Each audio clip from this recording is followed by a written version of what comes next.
اگر آپ نے آج کے بعد جس انداز سے عمران خان صاحب کو اور پی ٹی آئی کی لیڈرشپ کو مخاطب کیا، آپ نے بھی تم تڑک کی، تو جناب پھر آپ کے لیے بھی تم تڑک کی ہے.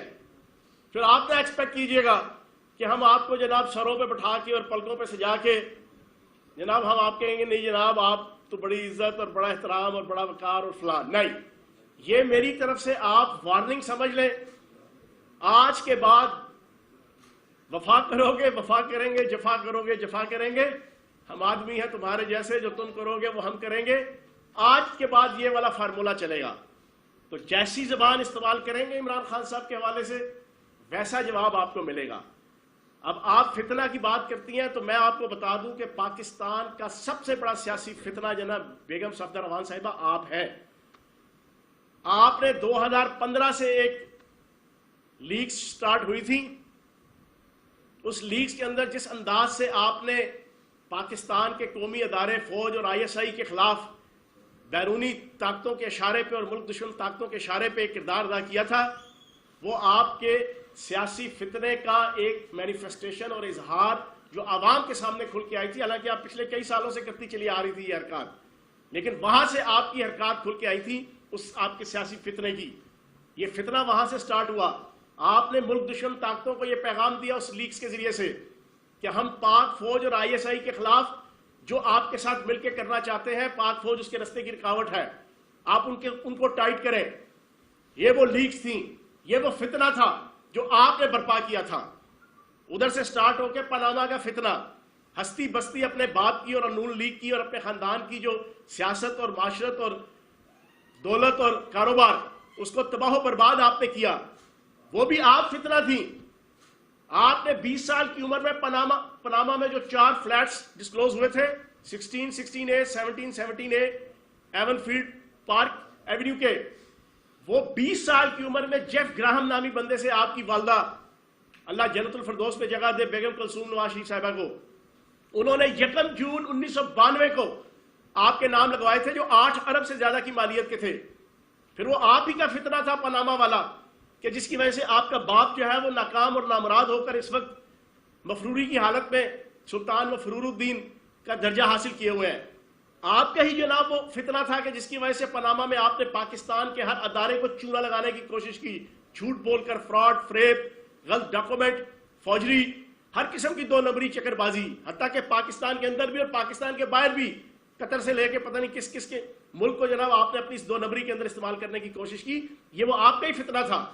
اور آپ کا ہی فتنہ ہے کہ آپ ایک مجرمہ کی حیثیت سے پچھلے 4 سال سے 5 سال سے آپ مجرمہ ہو کر پورے پاکستان میں دندناتی پھر رہی ہیں اور پاکستان کے اداروں کو، عدالتوں کو، پاکستان کے سیاستدانوں کو آپ بلیک میل کرنے لگی ہوئی ہیں. آپ ہی وہ فتنہ ہے کہ جس نے اپنے منہ سے یہ کہا ہوا ہے کہ میرے پاس پاکستان کے ججز، جنرلوں اور سیاستدانوں کی گندی ویڈیوز ہیں. ماشاءاللہ بڑی شریف خاتون ہیں آپ کہ جو اپنے منہ سے دعویٰ کرتی ہیں کہ جناب میرے پاس، اور ان میں سے ایک ہی آپ نے نکالی بھی اور پھر مسلسل آپ اس کا دعویٰ کرتی رہی ہیں پریس کانفرنس کر کے. یہ آپ ہے وہ فتنہ کہ جو اب اس وقت جو حکومت آئی ہوئی ہے آپ کو کرنی نہیں آتی، آپ کو اڑنا نہیں آتا، آپ نے پنگا لیا اور آپ نے پاکستان کا ہستا بستا جو 3.5 سال سے معاشرت چل رہی تھی، آپ نے بیڑا غرق کر دیا اور عوام کی زندگی جیرن کر دی. اور آج عوام 300 روپے کلو گھی جو ہے وہ آج 750 روپے کلو لینے پہ مجبور ہے. آج پاکستان کی عوام 85 روپے لیٹر پٹرول مہنگا اور 115 روپے لیٹر ڈیزل مہنگا وہ لینے پہ مجبور ہے. آج پاکستان کی عوام کی زندگی، اٹھنا بیٹھنا، کھانا پینا، ہنسنا ملنا جلنا، ہر چیز عذاب الہی بن چکی ہے. آپ کی وجہ سے آپ فتنہ ہے. تو آئندہ الفاظ کے چناؤ کے حوالے سے تھوڑا سا محتاط رہیں، کیونکہ آپ عورت ذات ہیں، آپ زیادہ کیئرفل ہوں. وہ آپ کا رانا ثناء اللہ کو اس قسم کی بات کرے، آپ کا کوئی طلال چودھری کرے، آپ کا اور کوئی کرے تو چلو وہ مرد ہیں، مردوں کو انسان اچھے طریقے سے ڈیل کر لیتا ہے. لیکن آپ جب کرتی ہیں تو آپ بنیادی طور پہ پوری کی پوری نسوانیت کو اور عورت ذات کو جو ہے وہ آپ ڈیمیج کرتی ہیں جب اس قسم کی آپ گفتگو کرتی ہیں اور باتیں کرتی ہیں. تو خدا را ایک مجرمہ کی حیثیت سے اپنے آپ کو جج کریں. آپ یہاں پہ شاہی ملکہ ہوں گی اپنی کنیزاؤں کے لیے، مریم اورنگزیب کے لیے، عظمہ بخاری کے لیے، ہنا پرویز بٹ کے لیے. آپ ہمارے لیے ملکہ نہیں ہے، آپ پاکستان کی 22 کروڑ عوام کے لیے ملکہ نہیں ہے. ٹھیک ہے جی. تو میں آج کے اس پریس کانفرنس کے ذریعے سے دوسرا اور آخری جو ایشو جو میں رکھنا چاہ رہا تھا وہ یہی تھا کہ بیگم صفدر روان صاحبہ برائے مہربانی آئندہ ٹویٹ کرتے ہوئے اور گفتگو کرتے ہوئے ایک ڈیسنٹ طریقے سے جو ہے وہ الفاظ استعمال کر کے آپ تنقید کریں, اسی میں آپ کی بہتری ہے. بہت شکریہ. یہ بتا دیں کہ جو آج اب ایک صبح ویڈیو بیان جاری کیا جس میں آپ نے کہا کہ عمران خان صاحب کی جان کو خطرہ ہے اور جس حوالے سے تھریٹ موصول ہوئی ہے, ایک یہ کلیئر کر دیں کہ تھریٹس کے حوالے سے کیا کوئی لیٹر آیا ہے یا کوئی آپ لوگوں کو کوئی کال یا میسج کوئی اس طرح ریسیو ہوا ہے, یہ کہاں سے تھریٹ کال ہوئی, کیا اس بارے میں آپ لوگوں نے کوئی حکومت کو یا اس سارے معاملے میں کوئی خط لکھا ہے سیکیورٹی کے حوالے سے؟ دیکھیں آپ کے سامنے ہے کہ آج سے 2 مہینے پہلے عمران خان صاحب نے ایک جلسے کے اندر یہ بات کہی تھی کہ مجھے رستے سے ہٹانے کی کوشش کی جا رہی ہے. اس حوالے سے انہوں نے ایک ویڈیو بنا کے بھی ایک سیف سائٹ پہ سیف پلیس پہ رکھی ہوئی ہے, اور یہ اسی کنٹیکسٹ کے اندر میں نے یہ بات کہی ہے اور میسج یہ دیا ہے کہ پاکستان کے اندر اور باہر جو لوگ بھی ہیں اگر وہ کوئی ایسا سوچ رہے ہیں تو خبردار, کیونکہ پاکستان کی یونٹی کی اس وقت 3 چیزیں ضامن ہیں, اور یہ میں کوئی خوش فہمی کا شکار ہو کے نہیں کہہ رہا, یہ ریالٹی کے اوپر مبنی چیز ہے.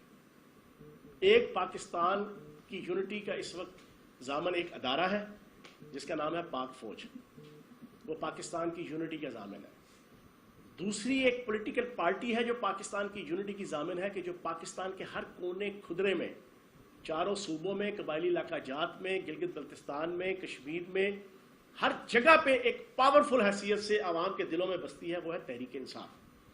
اور تیسری اینٹی جو ہے وہ ایک شخصیت ہے لیڈر کے طور پہ جس کو ساری دنیا کے اندر مانا جاتا ہے, پہچانا جاتا ہے ایک لیڈر کے طور پہ, ایک ہیرو کے طور پہ, جو اس وقت پاکستان کی 100 میں سے 80% عوام کے دلوں میں بستا ہے, خیبر سے لے کے کراچی تک, گوادر سے لے کے چترال تک, وہ ہے عمران خان.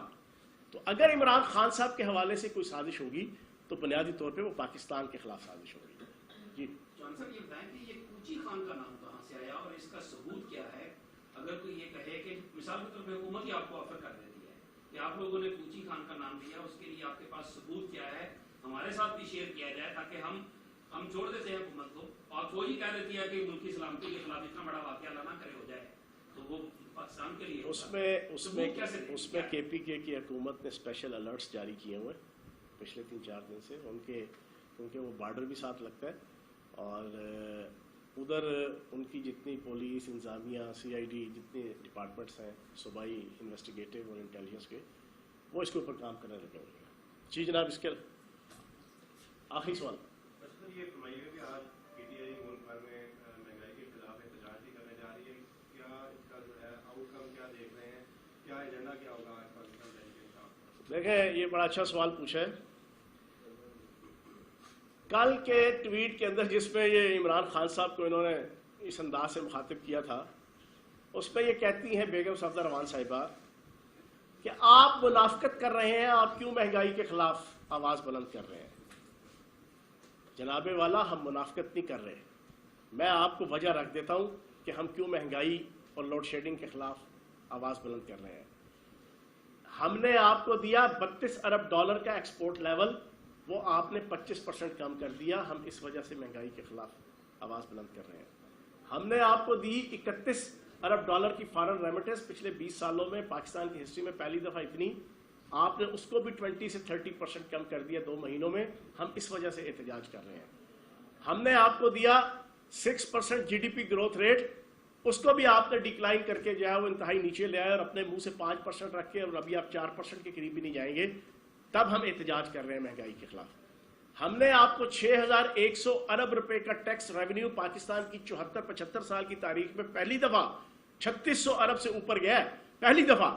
ہم نے آپ کو 6100 ارب کا جناب ٹیکس ریونیو دے کے گئے, آپ نے اس کا بھی بیڑا غرق کر دیا اور اس کو بھی آپ نے نیچے لے آئے. اس وجہ سے ہم مہنگائی کے خلاف جدوجہد کر رہے ہیں. ہم نے آپ کو 4.4% ایگریکلچر گروتھ ریٹ دیا جو پچھلے 20 سالوں میں سب سے بہترین, وہ بھی آپ کا ڈکلائن پہ آ گیا. ہم نے انڈسٹریل گروتھ ریٹ آپ کو 7.2 دیا, اس کو بھی آپ ڈکلائن پہ پچھلے 3 مہینوں پہ لے آئے ہیں. یہ میں ہوائی باتیں نہیں کر رہا, یہ واقعی 20%, 30%, 40% ساری کی ساری ڈکلائن پہ آ گئی ہیں 2-3 مہینوں میں. اور سب سے امپورٹنٹ چیز یہ ہم 150 پہ پیٹرول دے کے گئے تھے, 30 جون تک ہم اس کو جامد اور سٹیٹک کر کے گئے تھے. آپ نے کمر توڑ دی, غریب کی مت مار دی, غریب چھوڑے یہاں پہ امیر کی مت مار دی. آپ نے پاکستان کی ہستی پستی جو ایک ماحول اور ایک شہر اور ایک جناب ملک تھا اور ریاست تھی, اس کے اندر ایک ایسی سراسیمگی پھیلا دی معاشی خوف و ہراس کی کہ آج ہر فرد اس کی چیخیں نکلی ہوئی ہیں, چاہے وہ امیر ہے, غریب ہے, مڈل کلاس کا ہے. تب ہم مہنگائی کے خلاف جدوجہد کر رہے ہیں. آپ نے تو جینا محال کر دیا, آپ نے مرنا بھی محال کر دیا, آپ نے تو مرنا بھی محال کر دیا ہے. تو جناب ہم اس وجہ سے مہنگائی کے خلاف جدوجہد کر رہے ہیں. تو منافقت آپ کر رہے ہیں کیونکہ آپ کو اڑنا نہیں آتا تھا, آپ نے پنگا لے لیا. اب آپ اپنی جان چھڑانے کے لیے ناچ نہ جانے آنگن ٹیڑھا, a bad man calls with its tool. آپ چیزوں کو کنٹرول کرنے کے بجائے, اچھی پرفارمنس دینے کے بجائے, micro macro level economical indicators کو بہتر بنانے کے بجائے آپ کو صبح دوپہر شام رات عمران خان یاد آتا ہے. بہت شکریہ.